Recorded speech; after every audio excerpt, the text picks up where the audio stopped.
生まれ変わったらミュージシャンになりたい。そんな見果てぬ夢を見ながら惨めな人生に絶望している全国の皆さん、こんばんは。皆さんの絶望に寄り添う雑談番組、夜明け前のプレイヤーズです。今日は私と皆さんの絶望を深めるのに最適なゲストの方にお越しいただいております。クールにして熱く、侍にしてグローバリスト、日本で一番年齢不詳なギタリスト、宮部さんです。お願いします。よろしくお願いします。はじめまして。はじめまして。よろしくお成田願いします。のお願いします。よろしくお願いします。いやー緊張してます。聞きますか。いやいやいやいやいやいや。お願いします。よろしくお願いします。お願いします。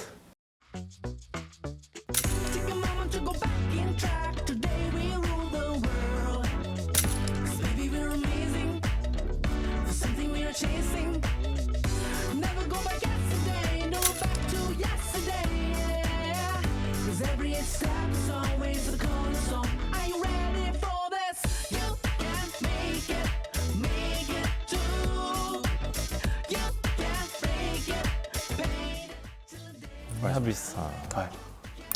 生活感ないっすよね。そうですか。そうですか。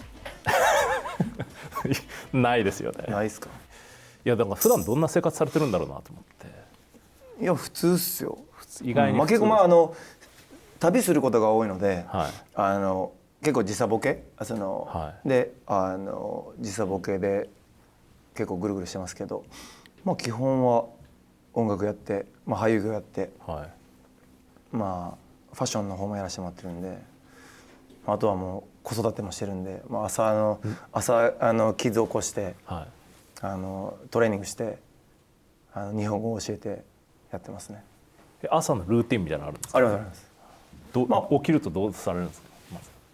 起きて、結構メディテーションというか、はい、お供え物とお祈りをするんですね。はい、それしながら発声練習するんで、結構海外とかホテルで泊まってると苦情来るんですけど、はい、発声練習してるから。で朝結構僕も結構早起き。絶叫するんですか。絶叫ほどじゃないですけど、まあ、やっぱり発声してるんで、はい、やっぱ何事もやっぱルーティンにしたいタイプなので、まあ、発声をしてるんですけど、まあ、それで結構やっぱり苦情来たりとかもするんですけど、まあ、それやってあとはまあ、シャワー浴びて、でまあちょっとエクササイズとかトレーニングして、で自分スムージーを毎朝、自分のスムージー。あ、そうなんです。そうなんですよ。僕朝食は自分の粉物のスムージーを持ち歩いて、それ飲んで。旅してる最中でも同じスムージーなんですか。そうです。もう全部だから結局やっぱやっぱりね、僕たちそれこそもともとサッカーやってたんですけど、はい、アスリートの方々やっぱ海外でやってるじゃないですか、あれ結構やっぱ大変じゃないですか。めちゃくちゃ大変ですよね。やっぱり体が寝たい時にベストなパフォーマンス持っていくのってすごい大変だし、僕もやっぱり、ね、いきなりバッとニューヨーク飛んでライブしたりとかヨーロッパとかやっぱあるんで、できるだけやっぱ同じ環境に自分を置いてあげたいから、で朝食とかってやっぱりその場所によって違うじゃないですか。なので粉、きな粉とかマカとか、あとはヘンプパウダーとか、まあ、そういう粉を持ってって、まあ、よく止められるんですけど、税関とかでこれ何の粉やってミュージシャンが粉を持って税関通ってもう全部ヘルシーな色の粉なんで大丈夫なんですけど、それを摂取するようにしてますね。はい、でもそれなんかいきなり無駄に深めな問いなんですけど、そう音楽って宮部さんにとって何なんですかね。祈りです、ね。人類にとっては何なんだろう。いや祈りじゃないですか。やっぱりそれこそ日本でコロナの最中に僕日本にいたんで、やっぱ世界中行けないから、旅できないから何もできなかったって言いたくなくて、もうなんかだから日本でしかできないことやりたいと思って、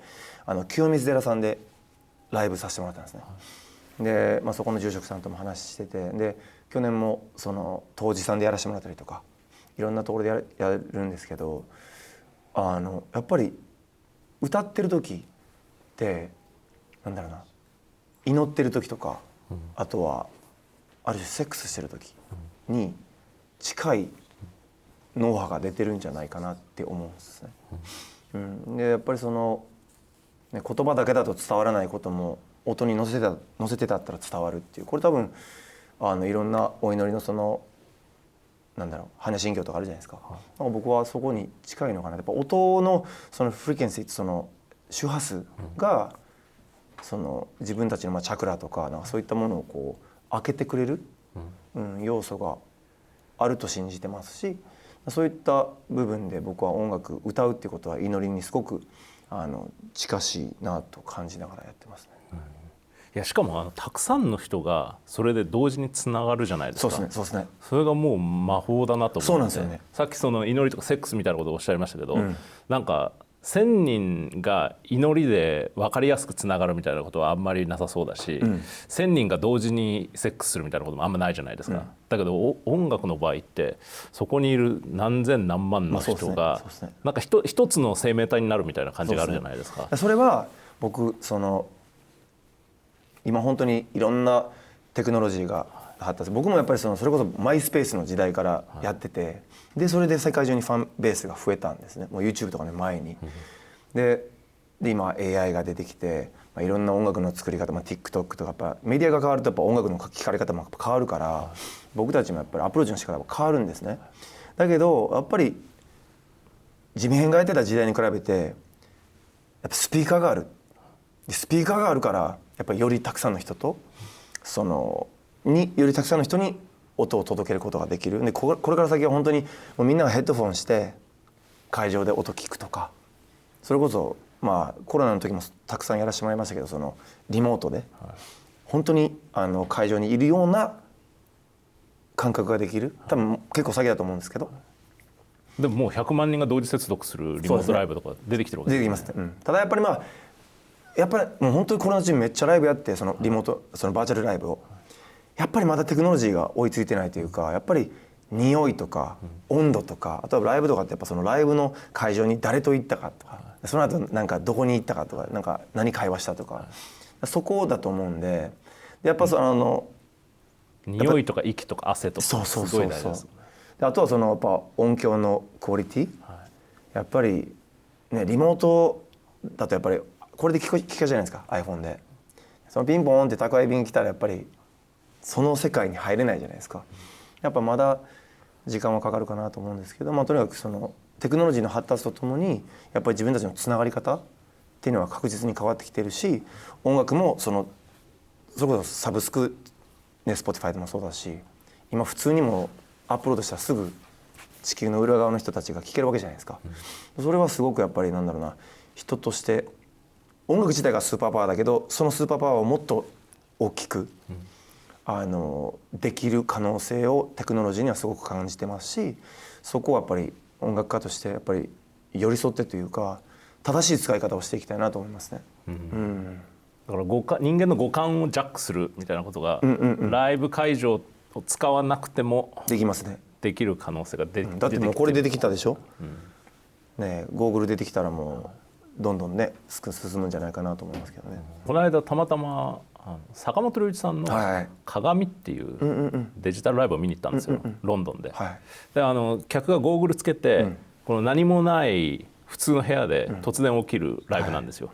で坂本さんも亡くなってるわけなんですけど、彼が最後にやった同じ会場でやったんですか？一つの会場ですね。でそこに100人ぐらいのお客さんが集まって、でこう席に座ってゴーグルつけるんですよ。でそうするともともと何もなかった部屋にこうボンと坂本さんと AR ってこと？ピアノが AR で立ち上がるんですよ。でそこで演奏が始まるんですよね。でそうするとそうゴーグルつけてるだけでそこはただの部屋なんで、歩いて行って真横に立つこととかもできるんですよ。だからピアノライブを弾いてる手元を真上から見ることもできる。で同じお客さんたちが次々位置を変えながら周りをこうぐるぐる見たりすることもできる。でなんでなんか客席のいい悪いみたいなのがもはやなくなって、で舞台と客席みたいな区別もなくなって、ある種その空間がなんか民主化されるみたいなことが起きてるんですよね。だからそれとか見たらなんかこれまでのただのそのリモートコンサートとかライブっていうと、大体すでにあるコンサートをそうですねどうデジタル再現するかとか伝えるかっていうことが中心だったじゃないですか。でもそれとなんか全く違うタイプのライブ体験みたいなの作れるようになってるんだなっていう気はすごいしました。全然違いますね。もう自分もやっぱり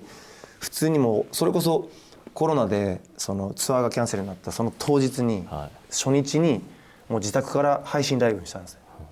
でそこからそのスタジオでやったり、清水でもやったり、それこそ Amazon のスタジオでリアルエンジンかな、なんかそういう使ってやったりもしたんですけど、戦い方が変わるなと思いましたね。だから本当にやっぱりステージ客席っていう垣根がどんどんなくなってきてる。これはやっぱりね、エルビス・プレスリー、マイケル・ジャクソン、マドンナ、もうあの時代と比べてもう確実にやっぱりステージが低くなってる。もうこんな感じですよね。本当にお客さんが手を伸ばせて初めて共感できる時代。今まではかっこいい、なりたい、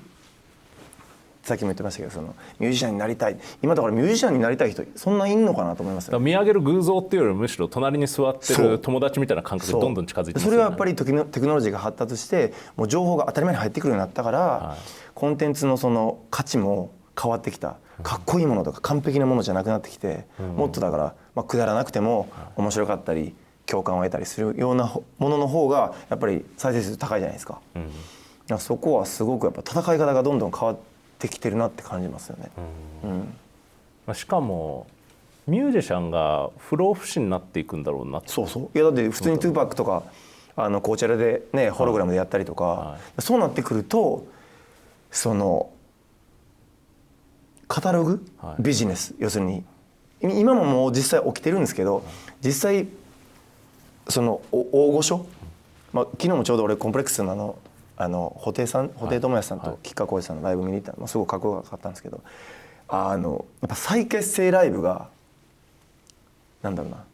流行る。で新しいものよりかやっぱ古いものの方が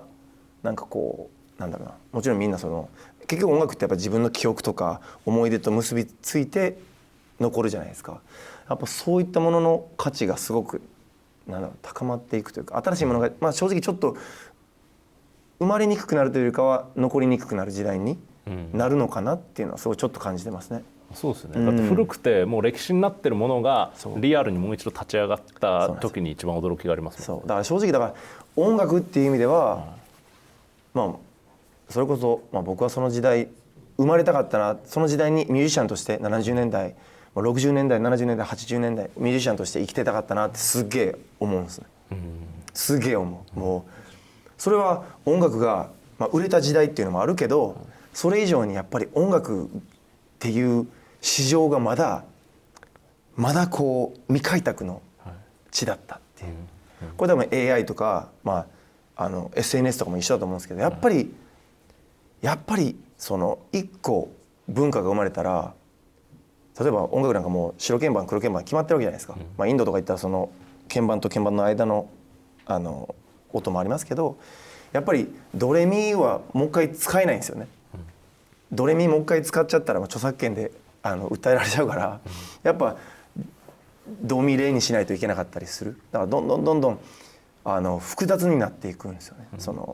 ジャージャージャーってやっぱ弾けないから、弾いちゃうともうスモークオンザウォーターになっちゃうから、やっぱ違うアプローチをしていかないといけないっていうので、どんどん複雑になっていく。でそうなってきた時にやっぱり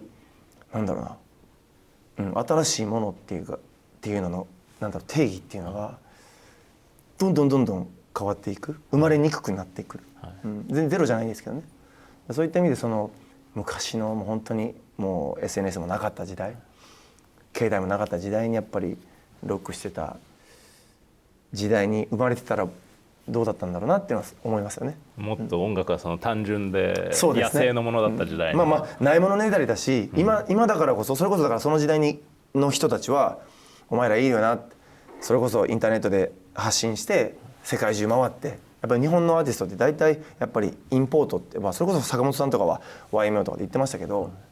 やっぱりそんな簡単じゃなかったから、そういった意味では今はどんどんやっぱり日本にいても発信できる時代にはなってきてるし、まあないものねだりはあるんですけど、でもやっぱなんかこうね、写真撮っても白黒の時代のなんかなんだろうな、人間感というか、そのけだもの感というか動物感はやっぱり感じてみたかったな。僕すごい瀬戸際というか、なんだろう、狭間にいると感じてて。そうですよね、一番難しくてそうなんですよ、激変にさらされる世代ですよね。やっぱりね、本当にもう肉食で、もうやっぱ価値観も変わるじゃないですか、やっぱこう悪いものがかっこいいみたいな、なんかこうタバコふかしてこうなんかね、いろいろやってみたいな、やっぱり今時代違うし、じゃあロックって何なのって、じゃあロックアーティストでロックしてるかって言ったらロックあんましてないですよね。俺自分よりもロックだなと思いますよ。俺だってそんな炎上しないもん。そうですよね、めっちゃ炎上してるでしょ、そうとある人に日本で今ロックミュージシャンと呼べるのは成田だとかって言われて喜んでいいのかけなされてるのか。いやそれはやっぱ各ジャンル、それは音楽に限らずですけど、それこそ例えばそのテクノロジーでいうと、まあ、イーロン・マスクさんなのかもしれないし、いろんな人がまあねやんちゃするわけじゃないですか。だからロックミュージシャンそんなロックしてないですよね、自分も含めて。だからそれは時代が変わってきてる。すごい面白い変化が起きましたよね、なんかいわばすごいはっちゃけてて何でもありみたいなのの代表だった人たちが、気づいたら普通の人よりも清廉潔白ですごい真面目でしっかりした感じになってるじゃないですか。すごいなと。でそうならざるを得ないというか、そうですよね、同じようにやっててもしゃあないし、それがある種進化ではあるんだけれども、やっぱりでも僕たち例えばバンドのライバルは他の隣の町のバンドだったのが、今はもう音楽のライバルはゲームだったり、IT だったり、要するに例えばじゃあコンシューマーがお金を使います、そのお金の使う先がもう音楽じゃなくなってるっていう、携帯代かもしれないしコンテンツ代かもしれないし、言ってみたらサブスクなんかも払っちゃえばもうその後なわけじゃないですか。やっぱりなんだろうな、全然戦い方が変わってきてる、し価値観もやっぱ変わってきてる、音楽自体のパワーは絶対変わってないと思うんですよ、音楽聴いてワーって思うこのパワーって絶対変わってない。僕は難民支援してて、難民キャンプに行って難民の子供たちの前で初めて弾いた時に、もう僕がワーって思ったぐらい彼らのパワーを感じたんですね、で僕はギター弾いた時になんじゃこりゃってやっぱ思って見てる子供たち見て、あ、まだ音楽の存在意義あるなって思ったんですよ。でもやっぱり、音楽の聴き方も変わってきてるし、やっぱ映像ありきでみんな聴いてたりとか、もうながら聴きしてるし、そうですよね、今までもだってレコードになんか聴いて、あ、ここどんなアレンジしてんねやろとかだったじゃないですか、今なんかもうイントロ飛ばすし、どれだけその聴いてる人を飽きさせないか、そうですね、でどれだけ TikTok でバズるかみたいな。でそれは今まではテレビだったのが映画だったのがテレビになって、テレビだったのがラジオになって、ここからインターネットになって、今 TikTok になってきてる、どんどん短くなってきてる。切り抜きリミックス前提だし、画像とか動画とつながるのが前提だし、で他の漫画とかアニメとかと連合するからわけが分かんないものになって、しかも勝手にみんなその曲使って、そのなんだろう、バズり方が予測できないし、インフルエンサーが使ってインスピレーションを受けて、それで作った動画が良ければその曲も売れるみたいな。すごいだから難しいけど、まあ面白いっちゃ面白いですよね。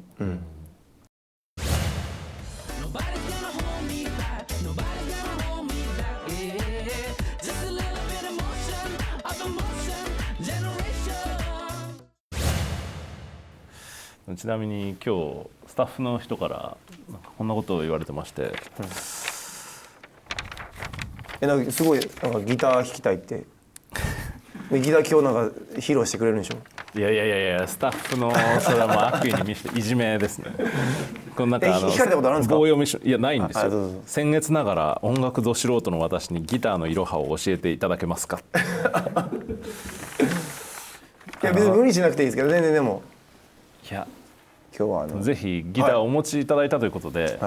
伺ってみたいなと思ってたことがあって、ギターって、他の楽器と比べて何がギターの一番面白いところだと思いますか。だからピアノとかコンピューターも今楽器じゃないですか。他のものと比べてギターのギターたるゆえんって何なんだろうって。まあ諸説あると思うんですけど、僕はやっぱりどこでも行けるっていう、ステージ上も、まあ旅もそうだし、まあ言うてもかさばりますけど、でもやっぱりこれを持って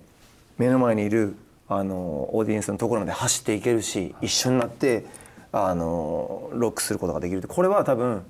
この楽器の強みでもあるし、まあ、あとはやっぱりその僕たちギタリストはその先人のギタリストたち、もうキース・リチャーズからマーディ・ウォーターズから、いろんなギタリストいますけど、スティービー・レイ・ボーン、プリンス、彼らがかっこよかったから多分今ギターかっこいいんですよ。もし彼らがかっこよくなかったら、彼らが全然かっこよくなかったら、多分ねギタリストこんなかっこよくないんですよ。いやでも確かにギターはかっこいいですよね。でしょ。でもそれギター、これだってこれ自体別にそんなかっこよくないじゃないですか。なんかちょっとどちらかというとふくよかじゃないですか。でもこのギターを弾いてきた人たちがかっこよかったんですよ。だからいやしかもギターが作り出す人の姿勢がかっこいいんじゃないかっていう。そうこれはタバコと、はい、ジャンクフードにも通じるんですけど、体に悪いんですよ。あ、悪いんですか。だってシメトリーじゃないでしょ。その、そうっすよね。偏ってんですよ。はい、何十年もやってたら体にすごい影響ありそうですよね。だからニルバーナとか、サウンドガーデン、要するにグランジ、こうやってなんかこうやってやってるでしょ。みんなこうやって始めるんですけど、最終的にはやっぱビートルズが一番合ってたんだなっていう。これが一番サステナSDGs なんですよね。これがサステナビリティなんですよ。こうじゃなきゃ本当体持たないから、ここまで高くないですけど、やっぱり見てたら分かると、いろんなアーティスト見ててもどんどん、僕もそうです、最初こうなんですよ、どんどん上がっていく。で歌うとやっぱり発声にもその関わるから、やっぱりねこうなっちゃうとダメなんですよ。いろんなところに頸椎っていうんですか、そのやられたりとか、いろんな人いますから今でも。やっぱ最終的に体幹をしっかり使ってやるっていう。だけどやっぱギターのかっこよさっていうのはやっぱそのちょっとやっぱ悪いもの、体に悪いものっていう、っていうところかなと思います。じゃあかっこよさと不健康さが共存しているという。そうだからファッションもそうじゃないですか、やっぱり僕はだからそういった意味では機能美、機能的なものとやっぱりそのスタイルが美しいものを好みますけど、やっぱりファッションって昔なんか僕なんつうのネックレスこうトゲトゲのやつしながら寝てましたからね俺。なんか取ったら邪道だと思って、だからこう風呂入る時もそれしてましたからね。ロックの鏡じゃない。そうよくないですよね。そうでもギターはなんか、でもやっぱその気軽に手に取ってやっぱりやれるし、あとピアノと違うのは、一個説明したいんですけど、これ指板っていうんですね、指の板って書いて、例えばスケールっていうのは、例えばドレミファソラシド、この順番あるんですけど、これを1個上げたら半音上がるんですよ。でもう1個上げると上がるんですね。結局フォーム一緒なんですよ。だから例えば C メジャーってこの形でやったら、同じ形で上げたら C シャープメジャー、上げたら D シャープ E F、 こっち一緒なん、その形は、この一緒の形で、ピアノだと結構変わるでしょ、その形がね。そういった意味では指一本でもこうやって、俺最初に作った曲これ、それが最初に作った曲なんですか。こういうようなね、指一本でも作れる。これはギターが教則本とか見たらすごいいろんなこと載ってるし、なんかすげえギターってなんかこうなんちゃらスケールとか書いてますけど、基本はもうなんかその指一本でも弾ける、赤ちゃんでも。で自分がやっぱスラップ、そのギターを例えばよくやってるんですけど、例えばスモークオンザウォーターとか、同じ弾き方だと要するに違う曲にしないといけない、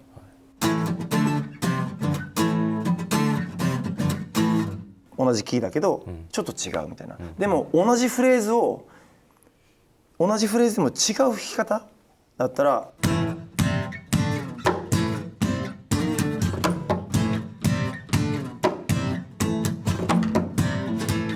ってやると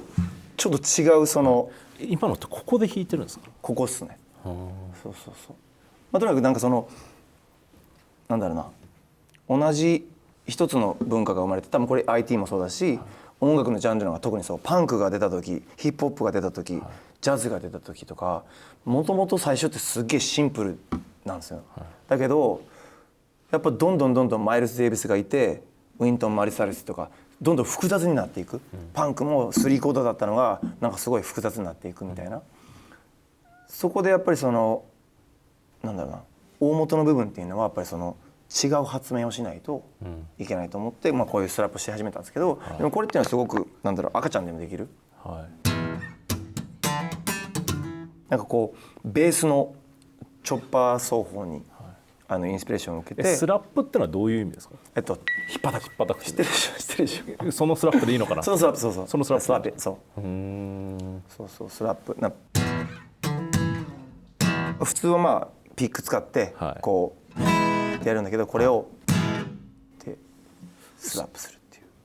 ここ大丈夫ですか？皮膚は大丈夫ですね。まだツアーとか行くと結構流血してます。しますよね。します。まあでもそれはでその奏法はいつ頃始められたんですか？いつだろうな、18、9じゃないですか。そんな早くから、それこそアジアとか行き始めて、香港とか韓国とか行き始めて、やっぱり日本のギタリストが来ましたってなった時に、やっぱねみんな聞かないんですよね。まあもちろんファンの人たちは聞いてくれるんだけど、英語も喋れなかったし、ギタリストとしてじゃあこの西洋の楽器を弾く意味あんのかなって感じたんですよ、その時。でオリコン何位だとかやってる時に、オリコン1位取ったとてこれビルボードで何位なんだろうかっていうことをやっぱ影に行くとすごいやっぱ感じ始めたんですよね。そこでじゃあギタリストとしてじゃあ世界中でやっていくんだったらどういったスタイルがあるんだろうって考えた時に、じゃあ日本には三味線があるじゃん、その三味線のスタイルをこのギターに取り入れたら多分エリック・クラプトンもスティービー・レイ・ボンも多分できないんじゃないと思って、このちょっとこのバチで弾くこのベンっていうこの三味線インスパイアなんですか？そうです。もちろんそのチョッパー、そのラリー・グラハムとかいろんなそのチョッパーベーシスト、そのグローブをこういうなんかこうグルービーなものはベーシストから学びましたけど、でもなんだろう、日本人が世界でもうそれこそ山本洋次さんと対談した時に言わせてもらったんですけど、日本人の強さってなんだろうねって言われた時に、僕はやっぱ狂気とホスピタリティだと思うんですね。でその一発にかける強さ、ドーンっていう、これは多分世界中のいろんな人種と比べても多分引け取らないと思うんです。これ居合もそうだし相撲もそうだし、で音楽も結構やっぱり黒人って1 and 2 and 3 and 4 and down なんだけど、日本人って結構このカウントなしで入れるんですよね結構、この一発目の強さ、これは多分日本人がすごく得意としてる、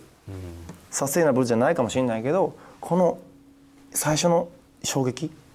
て多分日本人得意じゃないかなと思って、なんかこれをこうなんかギターにこうインストールというかギタリストとして取り込めたらどうかなと思う。なんかこういうこれはもうピックだと無理なんですよ。これをこれはやっぱり、これやっぱ三味線からも感じるし、こういうスタイルだとやっぱり見てるとなんで音が鳴ってるのかわからない